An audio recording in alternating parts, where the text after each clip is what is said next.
When you start trying to organize your apartment or home with ADHD, what are the things they do not tell you? I'm going to tell you 5 of them. Now, the first thing, a lot of questions and a lot of decisions. Where do I put this? Do I need this? Where did that come from? Did I buy this? Okay, do I need to buy something else to help me organize? And there are a lot of other questions that you're going to need to answer, but you can break them down into different categories of questions and only when you need them. And then you have to just figure out, okay, where do I want to start? And that's another question.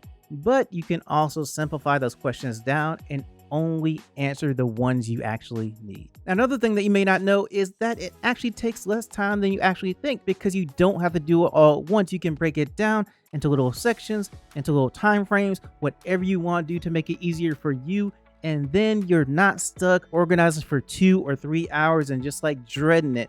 Instead, you can take like 15 minutes to organize, or 10 minutes each day and organize, or figure out how to break things into categories so that you can just do a specific category, and that's going to take less time than trying to do everything at once. And something else they don't tell you is that it can be fun. You can gamify it to where you have a game set up to where, hey, can I get the most items organized? Can I do it in the fastest times?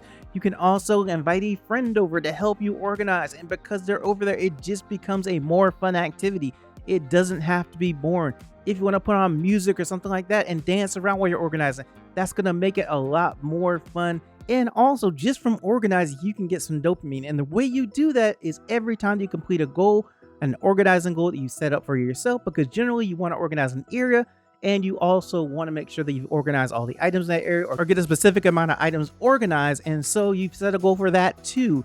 Now, when you have completed those goals, what happens is that you get a release of dopamine, because your brain realizes you have met the goal, you have got a success, you have got a victory. And so every time you do that, you're going to get a release of dopamine from the brain. Another thing that they don't tell you is that there are other people going through the difficult issues or trying to learn this or that about organizing as well. And so you're not alone in this. You have other people that you can connect with. You have other people that are going through the same issue. You have other people that you can read stories about, or just whatever, right? Hey, you're not alone in this issue at all. You're not alone in trying to learn organizing and it being difficult or hard or whatever. You're not alone in trying to find different solutions. You have a community out there that is understanding and generally wants to help or needs your help.